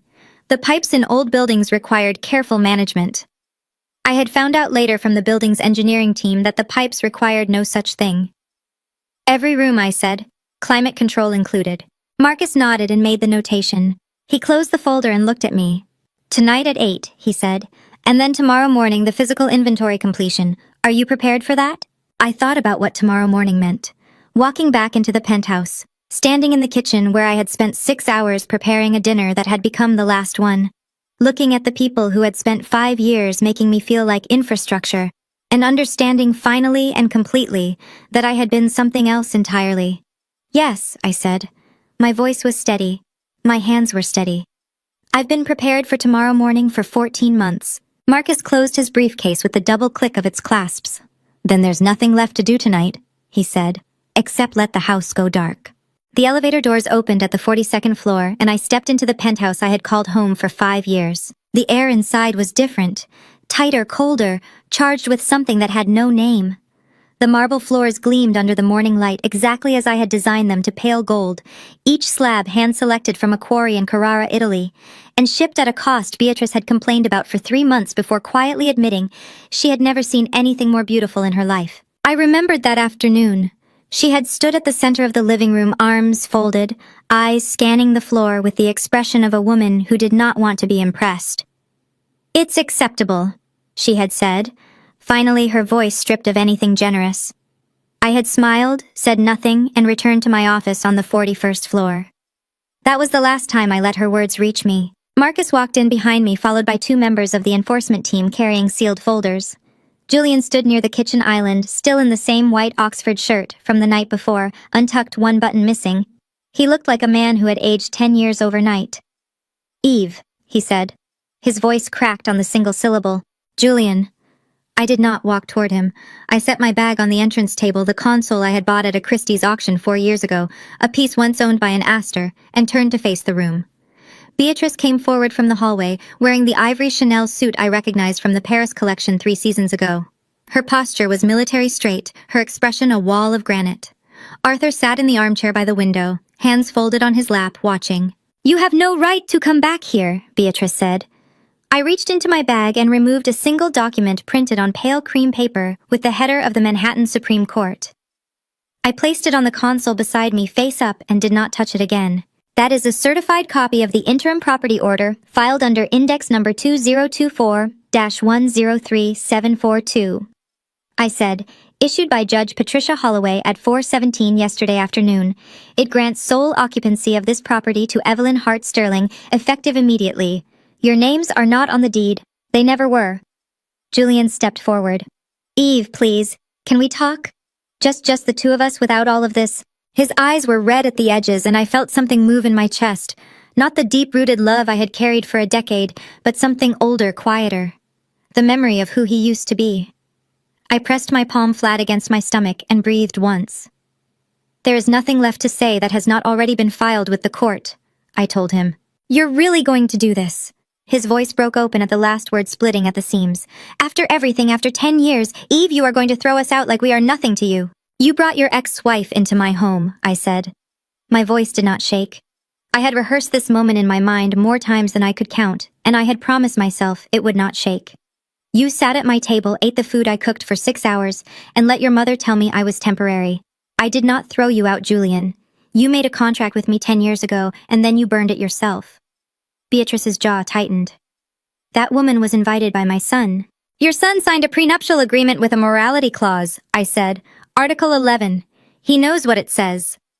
Chloe appeared from the hallway still wearing last night's sequined dress mascara, smudged beneath her eyes' heels in her hand. She stopped when she saw the enforcement team. What is happening? She demanded. You have 30 minutes to gather personal belongings. Marcus said, his voice level unhurried, the voice of a man who had done this before. Personal documents, clothing, toiletries. Any item registered under Evelyn Hart Sterling's corporate or personal accounts remains on the premises. That includes the Hermes pieces in the guest wardrobe, the jewelry in the master safe, the coats in the entry closet, all catalogued in Exhibit C. Chloe's eyes went wide. You cannot take my clothes. The ivory Balenciaga jacket was purchased on a corporate card registered to Eve Sterling Investments, LLC, on March 9th of last year. Marcus said, sliding a receipt across the console. It is not your jacket, Miss Sterling. It never was. Chloe looked at me with an expression I had seen on her face only once before, the morning after her 16th birthday, when she had wrecked her father's car and knew the world was about to collapse. Raw, unguarded, terrified. Eve, please, she whispered. I have nowhere. The Ritz-Carlton on Central Park South has availability, I said. I suggest booking sooner rather than later. Beatrice's composure finally fractured. Her shoulders dropped a full inch, and for the first time in 5 years, she looked her age. You planned all of this, she said, her voice stripped of its authority, reduced to something almost human. From the very beginning, I looked at her, really looked at her, and I let the silence last exactly 3 seconds. No, I said. You planned for me to stay small. I just planned for the day you pushed me out. I walked to the window and looked down at Park Avenue. The city below moved in its usual morning rhythm: taxis, delivery trucks, a woman pushing a stroller, a man in a charcoal suit talking on his phone with the urgent energy of someone who believed his next call would change everything. I had stood at this window 100 times. I had watched the city from 42 floors up and felt the distance between myself and everything below as something peaceful, something earned. I was still here. They were the ones leaving. Behind me, I heard Chloe begin to cry. Not the performative tears she used at family dinners, but something messier, less controlled. I heard Julian exhale a long, shaking breath. I heard Beatrice say something low to Arthur, and I heard Arthur not respond. Marcus stepped beside me and said nothing. He did not need to. He placed one final envelope on the window ledge, the smart home revocation confirmation, and the penthouse system shifted. The temperature display on the living room panel moved from 66 degrees to 72. For the first time in 2 years, I was warm inside my own home. The warmth settled over the room like a slow exhale, and I pressed my fingertips against the cool glass of the window for one long moment before turning back to face the people who had spent 5 years making me feel unwelcome in my own home. Marcus nodded to the 2 members of the enforcement team, and they moved with quiet, deliberate efficiency toward the hallway. One carried a sealed inventory list. The other had a camera, not intrusive, not threatening, just present the way a notary public is present to witness, to confirm, to make the record permanent. 30 minutes begins now, Marcus said, checking his watch. Personal documents, personal clothing, not listed in Exhibit C, toiletries, and prescription medications. Everything else stays. Chloe was the first to move. She stormed down the hallway toward the guest suite, heels clicking hard against the marble, her voice carrying back to the living room like a ricocheting bullet. This is insane. This is completely insane. You cannot just show up and strip a family of everything they own. This is not how the law works. It is in fact exactly how the law works when the property was never yours to begin with.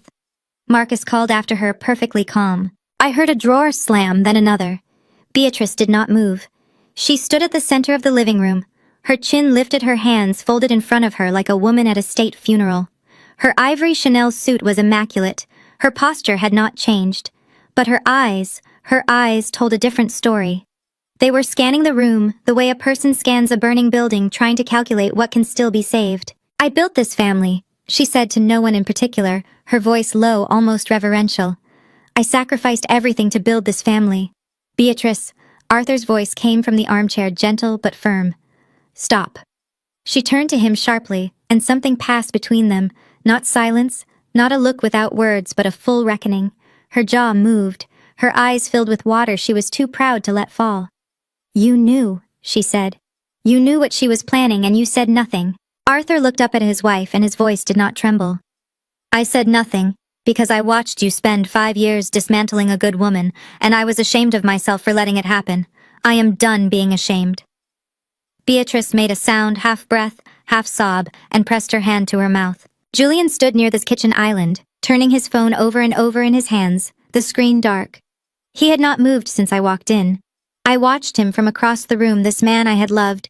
With everything I had, this man who had let his mother treat me like hired help and called it keeping the peace. Eve. He finally looked up. His eyes were red and raw and open in a way I had not seen since the early years. The years before the startup failed, before Macau, before Clara. "I know I do not deserve anything from you. I know that. But I need you to know that I loved you. I still love you. Whatever I became, that was never what I intended." My chest tightened. I will not pretend it did not. 10 years of a life does not dissolve the moment you choose to walk away from it.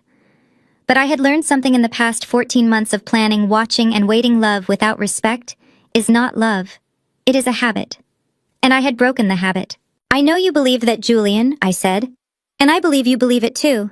But love does not reimburse 5 years of mortgage payments. Love does not pay back the hedge fund capital I redirected to cover your startup losses. Love does not undo what you let happen in this house." He pressed his fist to his mouth and his shoulders shook once hard, like a man trying to hold himself together by sheer force of will. I turned away before I could soften. 15 minutes later, Beatrice emerged from the master bedroom hallway, wearing a long camel coat. The Loro Piana double-faced cashmere purchased on Eve Sterling Investments' corporate account, February of last year. The enforcement officer stepped forward before she reached the entry. "Ma'am, the Loro Piana coat is item 47 on Exhibit C," he said, extending the inventory list toward her. "It will need to stay." Beatrice looked at him as though he had asked her to remove her skin. "I am wearing it." "I understand. It will still need to stay." "This is humiliating," she snapped. "I am a 68-year-old woman and you are asking me to hand over the coat on my back." "The coat on your back was purchased with funds that belong to my client," Marcus said evenly. "We are not asking you to leave without clothing, Mrs. Sterling. We are asking you to leave without property that does not belong to you. There is a difference." For 10 seconds, Beatrice Sterling stood in the entry of the penthouse she had treated as her personal domain, and stared at the enforcement officer with all the fury of a woman who had never once been told no, and meant it.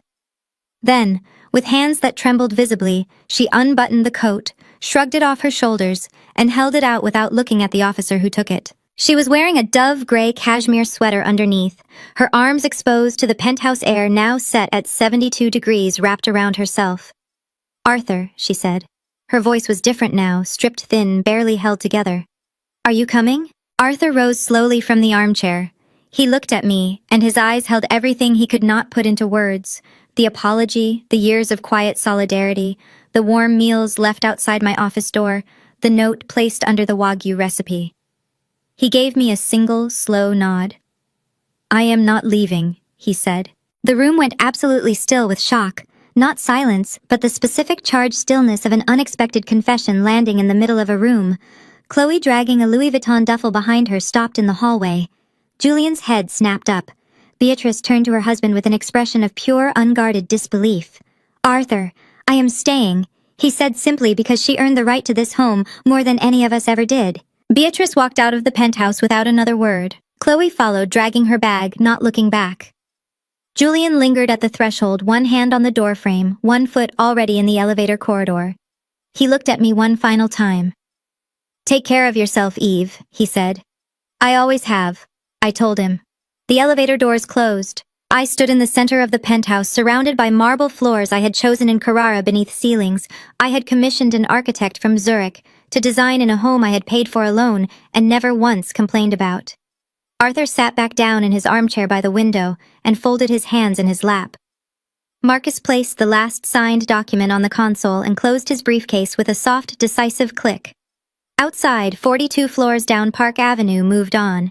The elevator doors had been closed for less than a minute when my knees reminded me that I was human. Not in a dramatic way. No collapsing, no gasping, no hand pressed to the wall for support. Just a quiet, private trembling in the backs of my legs, the kind that comes not from weakness, but from the sudden release of 5 years of sustained tension. I had been holding myself so tightly for so long that the moment the pressure lifted, my body did not know what to do with the space that remained. I walked to the kitchen island and placed both palms flat on the cold marble surface. I breathed in through my nose, held it for 4 counts, and breathed out slowly through my mouth. Arthur watched me from the armchair without speaking, and I was grateful he understood that what I needed right now was not comfort or congratulations. What I needed was 30 seconds to simply exist inside the truth of what had just happened. "She is going to contest it," Arthur said finally. Not a question. A statement delivered in the tone of a man who had known Beatrice Sterling for 40 years and harbored no illusions about her capacity for stubbornness. "She can try," I said. Marcus filed the interim order with a full asset trail. Every dollar is documented. Every transaction is time-stamped. Every account is traceable back to Eve Sterling Investments. She would need to prove that Julian contributed financially to this marriage in a meaningful way, and I have 462 pages of evidence that he did not. Arthur let out a long breath, not a sigh of defeat, but the exhale of a man setting down a weight he had been carrying for a very long time. "She loves him," he said. "That is the tragedy of it. She loves Julian so much she built a cage around him and called it protection." I looked at Arthur, this quiet man who had left warm meals outside my office door, who had placed a handwritten note beneath a Wagyu recipe, who had stayed when everyone else walked out. He looked older in the morning light than he had the night of the birthday dinner. His hair was entirely silver now, and the lines around his eyes had deepened in the past 12 months, but his eyes themselves were clear. "What will you do?" I asked. "I will call my sister in Connecticut," he said. "She has a guest room. She has been asking me to visit for 3 years. He paused. "I should have gone 2 years ago." I nodded. I moved to the espresso machine my Miele imported from Germany, item 6 on the approved asset list, and made 2 cups without asking whether he wanted one. I set his on the side table next to the armchair. He wrapped both hands around it and looked out at the city. "Eve," he said. "For what it is worth, and I understand completely if it is worth very little, I am sorry. I watched what they did to you in this house, and I was not strong enough or brave enough to say stop. I told myself I was keeping peace. I was not keeping peace. I was keeping comfort, my comfort." My eyes burned, not from crying, not quite, but from the particular sting that comes when someone finally says the true thing after years of false ones. I pressed my fingertips against the rim of my espresso cup and looked down at the surface of the coffee. "I know," I said. "And I forgave you for it a long time ago, Arthur. Not for your sake, for mine. Because I could not afford to carry that weight and still carry everything else." He nodded slowly, and I saw his eyes go bright with something he did not let fall. "You are extraordinary," he said quietly. "You always were." I smiled, a real one, small and private, the kind that belongs only to yourself. "I know that too," I said. Marcus appeared from the study where he had been making final calls. He straightened his cuffs and picked up his crocodile briefcase from the entry table. "The interim order has been formally logged with the court clerk as of 9:47 this morning," he said. "The smart home revocation is complete and permanent. All accounts associated with Julian Sterling have been frozen under the matrimonial restraining order, pending the final divorce decree. Beatrice Sterling's personal accounts are subject to a separate civil freeze tied to the property proceedings. Her attorney was notified this morning. Beatrice Sterling's personal accounts are subject to a separate civil freeze tied to the property proceedings. Her attorney was notified this morning. Chloe Sterling's case has been referred to the FBI field office in Manhattan. We should expect an arrest warrant within 72 hours. "And the DNA results?" I asked. Marcus reached into the front pocket of his briefcase and produced a slim manila envelope. "Certified copy. Laboratory seal intact. Chain of custody documented." He set it on the kitchen island in front of me. "Ready to be submitted to the court whenever you choose." I looked at the envelope for a long moment. Inside it was the document that would dismantle the last thing Beatrice Sterling had believed was unshakable. The bloodline, the heir, the continuation of a dynasty she had spent her entire adult life constructing. The child she had fought to bring into this marriage, the child she had used as leverage to demand $20 million, was not a Sterling at all. He was the son of Richard Holt, Julian's former business rival, born of an affair Clara had conducted while still married to Julian, while Beatrice had watched and said nothing and chosen to believe what was convenient. "File it," I said. Marcus nodded and closed his briefcase. I will have the certified submission to Judge Holloway's clerk by noon. He shook my hand firm, brief, professional, and walked to the elevator. The doors opened immediately. He stepped in without looking back, and as they closed I heard him already talking into his phone voice, low and precise and absolutely certain, the voice of a man who had just finished exactly the job he came to do. Arthur rose from the armchair and buttoned his jacket. He picked up his coffee cup, finished the last of it, and set it carefully in the kitchen sink. He was the only person who had ever used that sink and washed the cup afterward without being asked. He came to stand beside me, and for a moment we both looked out at Park Avenue from 42 floors up. The morning had tilted into mid-morning now, the light shifting from pale gold to something warmer and more direct. I will have my sister send a car, he said. I will not trouble you any further. You were never trouble, Arthur, I told him, and I meant it with every part of me that was still capable of meaning things simply. He patted my hand once brief, the gesture of a man from a generation that expressed its deepest feelings through small, careful actions, and then he walked to the elevator and pressed the button. When the doors opened, he stepped in and turned to face me. His expression was composed, dignified, and carrying underneath it a grief so old and settled it had become part of his posture. Take care of this home, he said. I will, I told him. The doors closed. I stood alone in the penthouse for the first time. Not lonely, not hollow, not waiting for something or someone to fill the space, just alone in the way that a room is alone when it has finally been returned to its rightful owner, complete, intact, entirely itself. I walked back to the window. Below on Park Avenue, a town car pulled away from the curb. I could not see who was inside. I did not need to. I placed my palm flat against the glass, felt the city's faint vibration travel up through the pane, and held it there. Tomorrow the final divorce decree would be processed. Tomorrow the DNA submission would land on Judge Holloway's desk. Tomorrow Chloe Sterling would wake up and find an FBI warrant waiting for her at whatever hotel she had checked into, with whatever credit card she had left that was still her own. But that was tomorrow. Tonight, for the first time in 5 years, the penthouse temperature was exactly what I wanted it to be. 3 weeks later, I stood in the lobby of the Manhattan Supreme Court building on Center Street and watched a pigeon land on the stone railing outside the window and immediately decide it had made a mistake and fly away. I understood the feeling. There were moments in the past 3 weeks when I had stood in rooms that were too charged with consequence and thought about walking out before the weight of it could find me. But I never did. I had not come this far to leave before the final signature. Marcus stood beside me in a charcoal Tom Ford suit, holding a leather portfolio against his chest. His expression was the same as it always was, composed, precise, entirely unbothered by the gravity of the occasion, and I had come to find that expression deeply reassuring. Some people need to match the emotional temperature of the room they are in.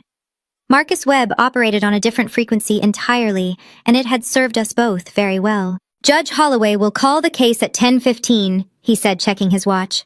The divorce decree is unopposed. Julian did not file a response. The asset confirmation is already in the record. This is a formality at this point, Eve. 15 minutes maximum. Beatrice tried to file an objection, I said. She did, Marcus confirmed. On the grounds that the prenuptial agreement was signed under duress. The objection was dismissed in 4 hours because Julian signed it with his own attorney present, reviewed it over a period of 3 weeks, and initialed every page, including Article 11. He allowed himself the smallest possible smile. Her attorney apparently called my office afterward to ask how we had structured the morality clause so cleanly. I told him it helps to work with a client who keeps records. I laughed, a real laugh, the kind that starts in the chest and moves upward without permission. A woman in a gray blazer near the elevator glanced over at me with mild surprise, clearly not accustomed to laughter in this particular lobby. I did not apologize for it. The courtroom was smaller than I had imagined. Wood paneling, fluorescent lighting, a clerk at a side desk, typing something with focused urgency, a court reporter with her machine positioned and ready. Judge Patricia Holloway entered at 10:13, 2 minutes early, which Marcus had predicted she would be, because she had a reputation for running tight dockets and an even tighter tolerance for wasted time. She was in her late 50s with sharp eyes behind wire-rimmed glasses and the bearing of a woman who had heard every variety of human catastrophe across a courtroom and had remained standing through all of them. She reviewed the file for approximately 45 seconds, asked Marcus 2 clarifying questions about the asset trail documentation, received 2 precise answers, and then looked at me directly. Mrs. Sterling, she said, you are aware this decree will be final and irrevocable upon my signature. I am your honor.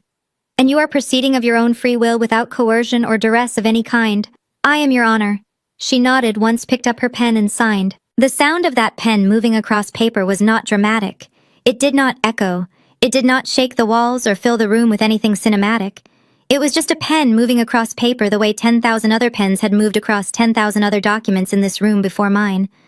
But it was the most significant sound I had heard in 5 years because it was the sound of a door closing, not violently, not with grief, but with the quiet final precision of a woman who had decided exactly where she was going and had no further use for the room she was leaving behind. Outside the courthouse, Marcus shook my hand on the steps and told me the Chloe Sterling arrest had been confirmed the previous evening, federal charges filed, bail set at $250,000, arraignment scheduled for the following Thursday. The FBI had seized the contents of her consignment shop and identified 51 additional items beyond the original 47, bringing the total insured value of stolen goods to slightly over $5.4 million. Chloe had called Julian from the precinct. Julian, who was currently staying at a friend's apartment in Hoboken with no access to any account that held meaningful funds, had not answered. "And the DNA?" I asked. "Filed and accepted into the divorce record," Marcus said. "Clara Montgomery's attorney has already contacted the court to formally withdraw the petition for the $20 million education trust. Apparently she has retained new counsel and is pursuing a paternity case against Richard Holt directly." He paused. Richard Holt's attorney responded within 6 hours with a statement calling the claim frivolous. "It is going to be a very expensive year for everyone involved except you." I put on my sunglasses, and for a moment I just stood on the steps of the courthouse and let the late October sun land on my face. New York in autumn has a particular quality of light, clear and angled and honest, the way light gets when the air has been stripped of summer's softness, and everything is sharper and more itself. "One more thing," Marcus said. He reached into his portfolio and produced a small envelope, not legal-sized, not stamped with any court seal. Personal stationery, cream colored, with a single letter written in the top left corner in embossed ink, the letter A.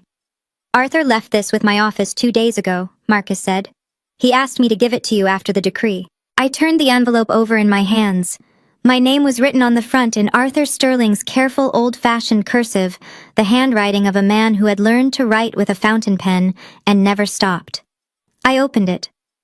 Inside was a single index card. On it, in that same careful hand, were 4 sentences. "You fed a family that did not deserve the meal. You stayed longer than honor required. You left exactly when wisdom told you to. The house is yours, Eve. It always was." My throat tightened so fast it surprised me. I pressed my lips together and breathed through my nose and told my eyes firmly that we were standing on the steps of the Manhattan Supreme Court building on Center Street, in full public view, and this was not the moment. My eyes disagreed with me, but ultimately cooperated. I folded the card, placed it back in the envelope, and put the envelope in the inner pocket of my coat directly over my heart. "Thank you, Marcus," I said, "for everything. It was the most well-documented case I have handled in 22 years of practice," he said, and I believed he meant it as the highest possible compliment. "Call me if you need anything." He walked down the steps and into a waiting car, and I stood alone on Center Street, with the whole city moving around me in every direction. I thought about the woman I had been 10 years ago, 20, fresh out of Columbia, building a fund from a studio apartment in Washington Heights, with a used laptop and a belief so stubborn it bordered on irrational that I could make something extraordinary from nothing. I thought about the night I met Julian at a gallery opening in Chelsea, his laugh, the way he had looked at me across a room full of people as though I was the only interesting thing in it. I thought about the years between that night and this morning, all the meals cooked and accounts managed, and silences endured, and love given to people who received it as their due, and never once thought to ask what it cost. And then I thought about this morning, the judge's pen, the sound of a door closing cleanly. I took out my phone and called Karen. She picked up on the second ring. "Tell me everything," she said before I could even speak. "I have been sitting here since 9 o'clock with coffee going cold, and I need you to tell me everything right now." I laughed again, that same chest-deep laugh from the courthouse lobby. "It is done," I said. "All of it. It is completely, officially, permanently done." Karen made a sound on the other end of the line that was part cheer, part sob, and entirely the sound of a woman who had watched her friend carry an impossible weight for 5 years and was now watching her set it down. "Where are you?" she asked. "Center Street," I said. standing on the courthouse steps like a woman in a movie. "Stay there," she said. "I am getting in a cab right now. We are going to the most expensive restaurant in Manhattan and you are ordering whatever you want. And I am going to sit across from you and watch you be free, and it is going to be the best lunch I have ever had in my life." I smiled so wide my face hurt. "I will be here," I said. I put my phone in my pocket and looked up at the New York sky, pale blue, cloudless. The kind of sky that makes no promises and keeps all of them, and I felt for the first time in longer than I could accurately measure completely and entirely like myself. The golden hand had fed them all. And now finally, gloriously, it belonged only to me. Standing in the silence of my penthouse, I look back at 10 years of my youth and simply want to tell you, don't be like me. Do not use your tolerance to nurture traitors. I once thought I could use love to reform greed, but the costliest lesson I learned is that when faced with family betrayal, silence is nothing short of suicide. For the first time I wondered if God was testing my patience. But no. As the family betrayal repeated itself, I understood that I had to act. This family revenge is not about blind hatred. It is a necessary purification. For the second time, I thank God for granting me the wisdom to turn the pain of family betrayal into my sharpest weapon. Never let yourself fall into the same trap I did. Always keep a way out and a cold heart. For the third time, I entrust God to bear witness to justice, because after every successful family revenge, the most precious thing gained is not money but freedom. Remember, the ultimate family revenge is simply living a brilliant life without them. What do you think about the way Evelyn dealt with these betrayals? Please leave your comments below. Share the story to warn others, and don't forget to subscribe to the channel so you won't miss the next sophisticated and dramatic episodes. That's the final part of today's story. I'm glad you were here. I'll catch you soon.